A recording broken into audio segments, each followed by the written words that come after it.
Bien-aimés dans le Seigneur, je vous salue dans le nom puissant de Jésus-Christ de Nazareth et je bénis grandement le Seigneur pour ce numéro de notre chère émission, une émission d'enseignement sur la messianité. Aujourd'hui, je vais aborder un sujet très important. Je pense que ça sera le secret même, le secret biblique, le secret divin pour la réussite dans la marche chrétienne. Je vais intituler cela « Le Dieu qui sépare ». Nous servons un Dieu qui sépare. La Bible déclare dans le livre de Genèse, au chapitre 1er, au commencement, Dieu créa les cieux et il créa la terre. La terre était informe, la terre était vide et il y avait des ténèbres à la surface de l'abîme et l'Esprit de Dieu se mouvait au-dessus des eaux. Et Dieu dit que la lumière soit, et la lumière fut. Et Dieu vit que la lumière était bonne, et puis ensuite, Dieu sépara la lumière d'avec les ténèbres. Depuis le commencement déjà, nous voyons ce Dieu qui sépare le bien et le mal, qui sépare le bien du mal. Et ce principe, cette révélation divine, ira jusque dans l'éternité. Toujours dans le livre de Genèse, toujours au chapitre 1er, au verset 4, Dieu vit que la lumière était bonne et Dieu sépara la lumière d'avec les ténèbres. Mais au verset 14, je lis, la Bible dit ceci, Dieu dit qu'il y ait des luminaires dans l'étendue du ciel pour séparer le jour d'avec la nuit. Voyez-vous, bien-aimés, un Dieu qui sépare. Que ce soit des signes pour marquer les époques, les jours et les années.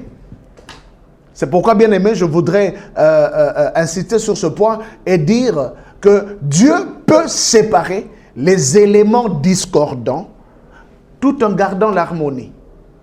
Là où il y a les ténèbres et il y a la lumière, Dieu sépare. Il sépare les éléments qui ne s'harmonisent pas. La Bible déclare dans Genèse chapitre 1er au verset 6, Dieu dit qu'il y ait une étendue entre les eaux et qu'elle sépare les eaux d'avec les eaux. Et Dieu fit l'étendue et il sépara les eaux qui sont au-dessous de l'étendue d'avec les eaux qui sont au-dessus de l'étendue. Vous voyez, bien aimé, un Dieu qui se révèle déjà comme étant celui qui sépare. Mais le deuxième élément que j'aimerais aborder, c'est que la séparation de Dieu peut aussi être une bénédiction. Très souvent, Dieu révèle sa puissance séparatrice comme étant une bénédiction. La Bible nous présente des séparations qui sont réellement une bénédiction venant de Dieu. Exemple, Abraham. Abraham a reçu une bénédiction divine. Et cette bénédiction consistait tout simplement à quitter la maison de son père.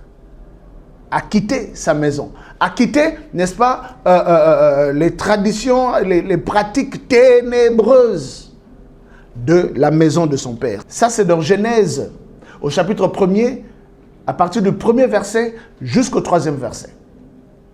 Et lorsque Abraham a pris la décision de se séparer d'avec les ténèbres de sa famille, il n'y avait pas de palabre. Il a pris sa décision et il est parti. Mais il y a une autre illustration, c'est que les bergers de Lot, dans Genèse au chapitre 13, les bergers de Lot restaient ensemble avec les bergers d'Abraham. Mais cela a engendré des palabres. Et il a fallu une séparation pour que ces palabres cessent. La séparation divine peut aussi être interprétée comme étant une bénédiction divine. Un autre exemple, Jacob et Laban. Genèse chapitre 31, le verset 45 jusqu'au verset 55. La Bible nous présente Jacob qui est resté pendant de très longues années ensemble avec Laban. Mais quand le temps était arrivé, Dieu lui-même est intervenu pour que Jacob quitte Laban et se sépare. Cela ne veut pas forcément dire que lorsque les amis, lorsque les frères sont restés pendant plusieurs années ensemble, ils sont condamnés à évoluer ensemble. Nous sommes tous appelés à vivre en paix. Mais lorsque la paix fait défaut, la séparation peut devenir une bénédiction divine. Et c'est cet aspect des choses qui échappe souvent à certaines personnes et ça engendre beaucoup de querelles et beaucoup d'animosité. Regardez par exemple dans 1 Samuel chapitre 20, à partir du verset 40, verset 41 jusqu'au verset 42. La Bible nous présente David et son meilleur ami, Jonathan, le fils du roi, le roi Saül. Mais c'était des très bons amis. Mais au verset 42, la Bible nous présente la séparation de David d'avec Jonathan. Tout simplement parce que son papa était devenu tellement coriace et tellement vorace et tellement méchant et cruel vis-à-vis de David. La séparation était devenue, en ce moment-là, une bénédiction. Nous servons un Dieu qui sépare. Seulement, la séparation de Dieu a quelques limites.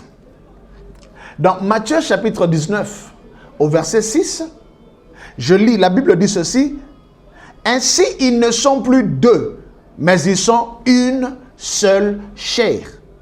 Que l'homme donc ne sépare pas ce que Dieu a uni, ce que Dieu a joint. » Là, nous sommes dans le contexte du mariage à Pax. C'est-à-dire deux personnes qui cessent d'être deux et ils sont devenus une seule et même entité par le mystère et par le sacrement du mariage. En ce moment-là, personne n'a le pouvoir de séparer. Dieu même n'a pas prévu une séparation dans le cadre du mariage. Mais dans le cadre, je dirais, ecclésiastique, dans le cadre ministériel, dans le cadre familial, dans le cadre amical, il va falloir beaucoup de discernement. Nous ne sommes pas toujours condamnés à marcher ensemble. La Bible dit, deux hommes ne peuvent marcher ensemble que lorsqu'ils se sont mis d'accord. Lorsqu'il y a désaccord, la séparation devient une bénédiction. Même deux fois, il n'y a pas de désaccord. Mais seulement, Dieu, dans son plan, a tracé que telle personne aille à gauche et telle autre aille à droite. Je vous donne l'exemple de Paul et de Barnabas. Dans le livre des Actes des Apôtres, au chapitre 13, à partir du deuxième verset jusqu'au troisième verset. Je vais lire. La Bible dit ceci. Pendant qu'ils servaient le Seigneur dans leur ministère et qu'ils jeûnaient, le Saint-Esprit dit, « Mettez-moi à part Barnabas et Saul pour l'œuvre à laquelle je les ai appelés. » Alors, après avoir jeûné et prié, ils leur imposèrent les mains et les laissèrent partir. Ils étaient toujours frères et sœurs. Ils étaient toujours dans l'amour fraternel, mais ils n'évoluaient plus dans le même cadre. Parce que l'appel de Paul et l'appel de Barnabas étaient devenus comme une vocation extra-ecclésiastique. C'est donc la raison pour laquelle toute séparation ne devra pas entraîner des animosités. Il y a certaines séparations qui viennent tout simplement de l'Éternel. Dans la première église, c'est le Saint-Esprit lui-même qui est venu séparer les disciples. Ils étaient en jeûne et ils étaient en prière. Et le Saint-Esprit a ordonné qu'on mette à part ces deux disciples. Et c'était une grande bénédiction, une très grande bénédiction, bien-aimée. C'est donc la raison pour laquelle ici je voudrais marteler. Il va falloir que les leaders chrétiens soient suffisamment devant la face de l'Éternel pour qu'ils sachent à quel moment mettre telle ou telle autre personne à part. Ils étaient en jeûne, ils étaient dans la prière, et là, ils étaient tellement disposés et disponibles pour écouter la voix de l'Éternel. et Dieu a dit, mettez-moi à part.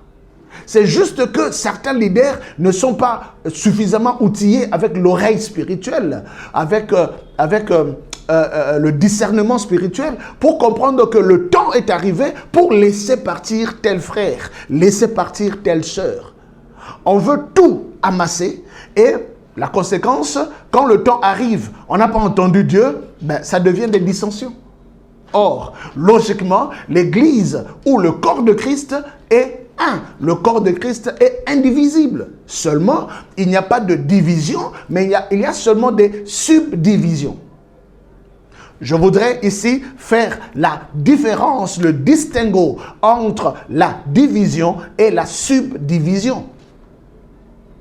Bien-aimés, il y a certains frères qui viennent me voir et ils me disent, non pasteur, nous voulons intégrer notre assemblée dans Arvignon. Moi je leur dis non, continuez dans vos assemblées, mais Arvignon pourra vous accompagner. Mais il ne faudrait pas que nous puissions créer une tour de Babel. Mais il va plutôt falloir que chacun évolue et évolue bien dans son coin. Il peut arriver deux fois que l'on se rende compte que le temps est arrivé de se séparer de telle personne.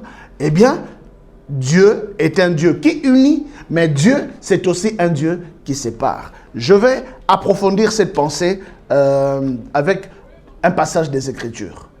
2 Corinthiens chapitre 6 nous emmène dans un contexte tout autre. 2 Corinthiens chapitre 6, je fais la lecture à partir du verset 14. La Bible dit, ne vous mettez pas avec les infidèles, ça c'est le contexte des infidèles. Ne vous mettez pas avec les infidèles sous un joug étranger. Car quel rapport y a-t-il entre la justice et l'iniquité? Ou qu'y a-t-il de commun entre la lumière et les ténèbres? Quel accord y a-t-il entre Christ et Bélial? Ou quelle part a le fidèle avec l'infidèle? Quel rapport y a-t-il entre le temple de Dieu et les idoles? Car nous sommes le temple du Dieu vivant. Comme Dieu l'a dit, j'habiterai et je marcherai au milieu d'eux. Je serai leur Dieu et ils seront mon peuple. C'est pourquoi, écoutez, ça c'est l'Éternel qui parle. C'est pourquoi, sortez du milieu d'eux et séparez-vous, dit le Seigneur. Ne touchez pas ce qui est impur et je vous accueillerai. Je serai pour vous un père et vous serez pour moi des fils et des filles, dit le Seigneur Tout-Puissant. Voyez-vous, bien-aimés, un Dieu qui aime séparer la lumière d'avec les ténèbres, un Dieu qui aime séparer le jour d'avec la nuit, un Dieu qui aime séparer ce qui est pur de ce qui est impur.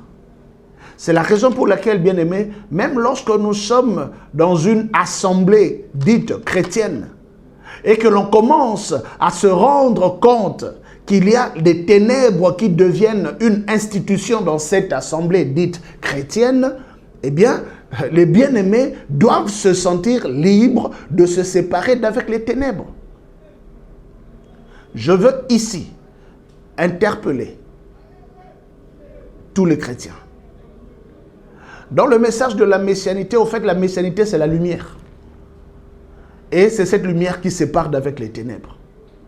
Nous sommes tous appelés à vivre comme Dieu.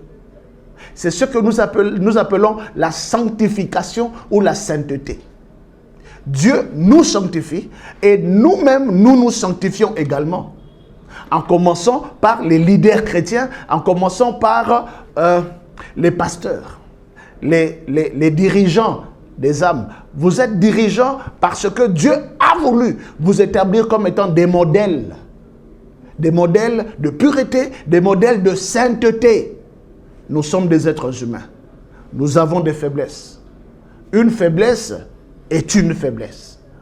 Mais que le serviteur de Dieu n'institue pas une faiblesse et ne l'élève pas au rang d'une institution ecclésiastique. Dans telle église, ça devient une institution et une pratique. Dans ce cas-là, les bien-aimés sont libres de se séparer d'avec les ténèbres.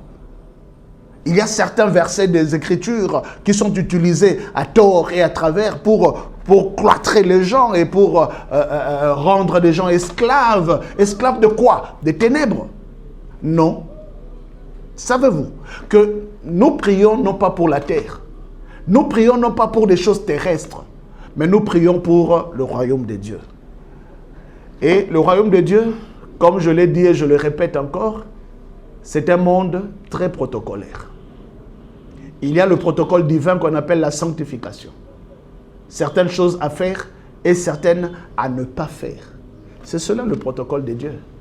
Et celui qui ne respecte pas ce protocole dès à présent va se rendre compte que ce jour-là, le protocole divin va obstruer son chemin vers le royaume de Dieu. Ésaïe chapitre 52, le verset 17, je lis.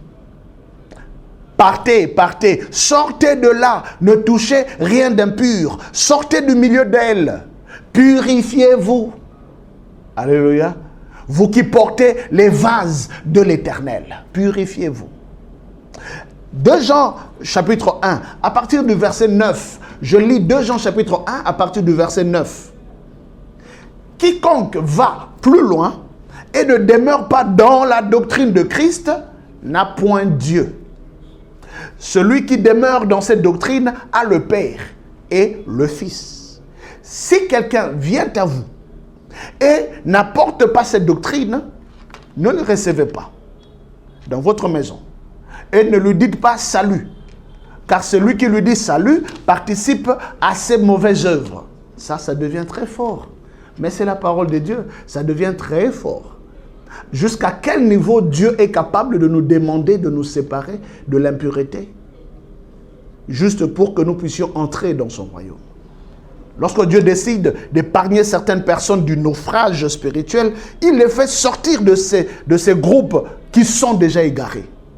Oui, nous servons un Dieu qui sépare la lumière d'avec les ténèbres. C'est pourquoi je voudrais ici aborder un élément très important. C'est que Jésus avait 12 disciples. Oui, nous le savons. Et à part les 12, il y avait 70, il y avait 120, etc. Mais savez-vous que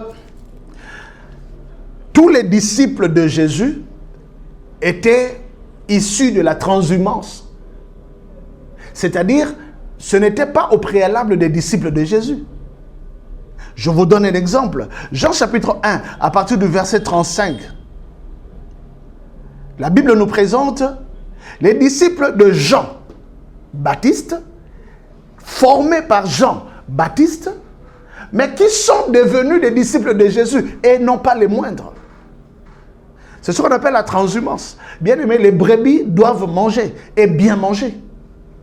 Si vous n'arrivez plus à nourrir les brebis, elles ont le droit de réclamer la bonne nourriture. La transhumance animalière est même permise.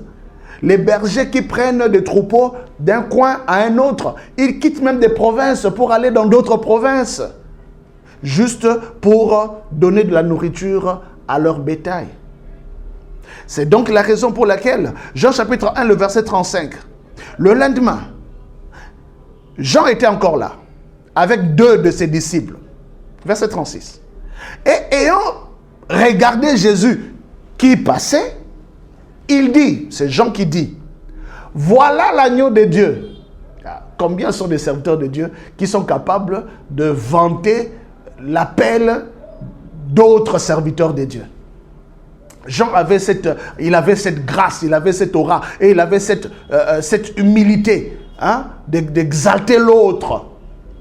Il dit, voilà l'agneau de Dieu. Et puis la suite, c'est quoi? Les 2 disciples l'entendirent prononcer ces paroles et ils suivirent Jésus. Et puis Jean les regardait, ces disciples à lui qu'il a formés pendant des années. Il leur présente Jésus. Et puis voilà, les 2 disciples ont suivi Jésus et ils ont laissé Jean. Mais il n'en a jamais fait un problème. C'est de la transhumance. Jean savait que son temps était en train d'arriver. Il va falloir que par amour, qu'il laisse ses disciples aller se nourrir auprès de Jésus-Christ. Alors, le verset 38 est extraordinaire, 38 jusqu'à 40. Jésus se retourna et voyant que ses 2 disciples les suivaient, il leur dit, « Que cherchez-vous » Ils lui répondirent, « Rabbi », ce qui signifie « Maître », « Où demeures-tu » Verset 39, c'est Jésus qui leur répondit. « Venez, leur dit-il, et voyez. » Ils allèrent et ils virent où il demeurait. Et ils restèrent auprès de lui ce jour-là. C'était environ la 10e heure. Écoutez le verset 40. André, frère de Simon-Pierre, était l'un des 2 qui avait entendu les paroles de Jean et qui avait suivi Jésus. André. Alors, écoutez ce que cet homme va faire. Ce fut lui qui rencontra le premier son frère Simon. Et il lui dit, nous avons trouvé le Messie, ce qui signifie Christ. Et il le conduisit vers Jésus. André conduisit son frère Simon, non pas vers Jean, son maître, mais vers Jésus, qu'il venait à peine de découvrir. Il le conduisit vers Jésus. Jésus, l'ayant regardé, dit, « Tu es Simon, fils de Jonas. Tu seras appelé Céphas, ce qui signifie Pierre. » Alléluia. Ainsi, voyez-vous, bien-aimés, il y a tellement de combats aujourd'hui, de gens qui se disputent les âmes de Jésus. Les âmes de Dieu. Ce sont les âmes de Dieu. Pourquoi 2 pasteurs, 2 serviteurs de Dieu seront en train de se chamailler à cause des fidèles que nous appelons Lingala les Bandimi? Voilà ici la Bible qui nous présente la transhumance comme étant une bénédiction. La séparation comme étant une bénédiction, même dans le groupe de Jésus-Christ. Ainsi, tous les disciples de Jésus étaient issus soit de Jean, soit du judaïsme. Ils avaient leurs responsabilités, ils avaient leurs fonctions, ils avaient leur rôle à jouer dans leur synagogue, etc. Mais quand ils ont découvert Jésus, ils ont suivi. Alors ne soyons pas comme des pharisiens et des sadducéens qui ont tué Jésus justement à cause de cela. Alléluia. Ainsi, le christianisme est né de la transhumance pastorale. Que les pasteurs cherchent la face de l'Éternel. Que les pasteurs arrêtent de manipuler les gens. Les pasteurs sont prêts à dénigrer leurs collègues, leurs frères, leurs sœurs, d'autres serviteurs de Dieu juste pour s'accaparer les âmes. Mais ce sont les âmes du Seigneur. La messianité, c'est un équipement divin, mais cet équipement n'est pas octroyé à une seule personne. Chacun a reçu de Dieu une grâce particulière. Lorsque moi je me rends compte que j'ai entre mes mains une situation qui me dépasse, je n'ai pas peur et je n'ai pas honte d'orienter les gens dans d'autres assemblées, dans d'autres ministères. Moi, je paye même le transport à certaines personnes pour aller dans d'autres centres de prière. Juste parce que je me rends compte que pour ce moment-là, ça les convient. Alléluia. Que le Seigneur nous aide et que les serviteurs de Dieu arrêtent de se battre à cause des âmes. C'est donc la raison pour laquelle, bien-aimés, je voudrais ici affirmer que la séparation n'est pas un sujet de malheur. La séparation n'est pas synonyme de malheur. Ce n'est pas parce que tel frère ou telle sœur s'est séparé de vous que forcément il doit être frappé de malheur. Non, loin de là. Bien au contraire, certaines séparations viennent de l'Éternel. C'est la raison pour laquelle évitons de diaboliser. Évitons, n'est-ce pas, de chercher des querelles là où Dieu lui-même est en train de conduire son peuple. Lorsqu'on atteint la maturité, on va éviter de diaboliser le frère ou la sœur qui a quitté une telle assemblée, tout en restant dans la foi, dans une autre église. Moi, ce qui m'importe, c'est que Même si un frère vient me dire, oh pasteur, j'ai quitté l'église Arbre de Vie, je suis allé maintenant à l'église La Salive de Dieu ou à l'église Le Doigt de l'Éternel. Autant que cette église est chrétienne, autant que cette église célèbre le nom de Jésus-Christ et que l'on exalte la gloire de l'Éternel, ça me convient. Tout le monde entier ne sera pas cloîtré dans Arbre de Vie, ni dans ton assemblée, toi qui m'écoutes. C'est pourquoi, ayons la sagesse de Jean-Baptiste. La Bible déclare dans Jean chapitre 3, versets 25 à 27, « Or, il s'éleva de la part des disciples de Jean une dispute avec les Juifs touchant la purification. Ils vinrent trouver Jean et lui dire, « Rabbi, celui qui était avec toi au-delà du Jourdain et à qui tu as rendu témoignage, voici, il baptise. Et tous vont à lui. » Verset 27.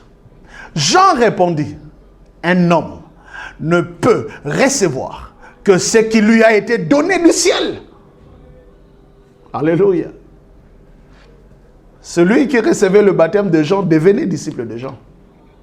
Bien-aimé. Mais voilà, celui-là a reçu son baptême et commence aussi à baptiser. Et il y a transhumance.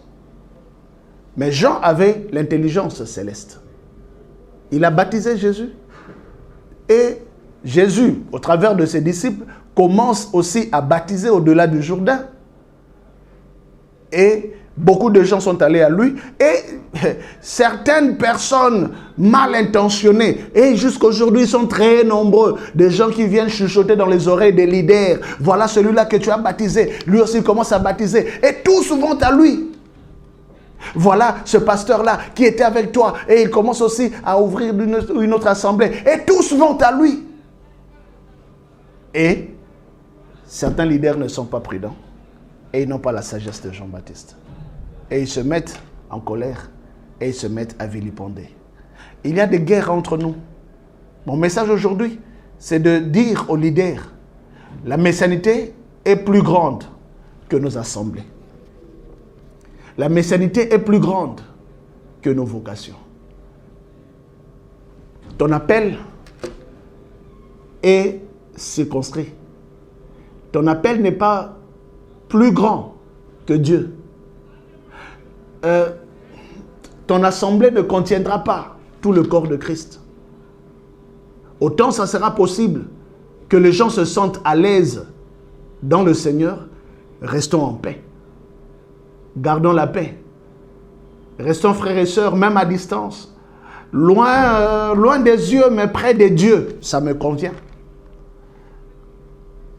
Il y a un bien-aimé qui priait à l'église Arbre de Vie. Et puis, après un certain temps, il a décidé de quitter l'église. Parce qu'il dit que, bon voilà, il n'était plus, avec tout ce qui se passe, tout ça là, il préfère ne plus venir. J'ai dit, ok, il n'y a pas de souci. Je l'ai béni, j'ai dit, autant que tu seras en Christ, que le Seigneur soit avec toi. Je crois une année après, le frère a entendu que nous avons acheté une parcelle. L'église a acheté une parcelle. Il m'a appelé. J'ai pris l'appel. Je ne pouvais pas refuser. J'ai pris l'appel. Il n'y a pas d'animosité. Il dit, pasteur, je dois vous voir. J'ai dit, il n'y a pas de souci, venez au bureau. Et il est venu ici dans mon bureau. Il me dit, pasteur, j'ai appris que vous avez construit un temple, dont vous avez acheté une parcelle et vous êtes sur le point de bâtir le temple. Eh bien, moi, je vais contribuer. Moi, j'ai dit, il n'y a pas de problème. Vous pouvez contribuer, c'est votre maison. Je ne lui ai même pas rappelé qu'il a quitté l'assemblée. Tant qu'il est en Christ, je bénis le Seigneur. Bien-aimés, ayons la maturité, ayons la grandeur de comprendre que nous ne sommes pas des ennemis. Nous sommes dans le corps et le corps de Christ est plus grand que les chrétiens. C'était cela, l'enseignement que j'ai voulu apporter pour, tant soit peu, calmer les esprits des uns et des autres. Parce que ici et là, il y a tellement des pasteurs qui se battent, des pasteurs qui s'insultent même à la télé. Et moi, ça me fait mal de comprendre, de voir que beaucoup n'ont pas encore compris. Si je peux apporter un conseil, je dirais que chacun cherche la face du Seigneur et que chacun soit équipé, suffisamment équipé, et que l'équipement corresponde au désir des âmes, pour que chacun soit nourri convenablement et que chacun se sente libre et à l'aise d'évoluer. Que le Seigneur te bénisse. Que la grâce de l'Éternel soit avec tous les chrétiens du monde entier, tous les chrétiens de mon pays, mon beau pays, la République démocratique du Congo. Que le Seigneur Jésus-Christ vous bénisse tous.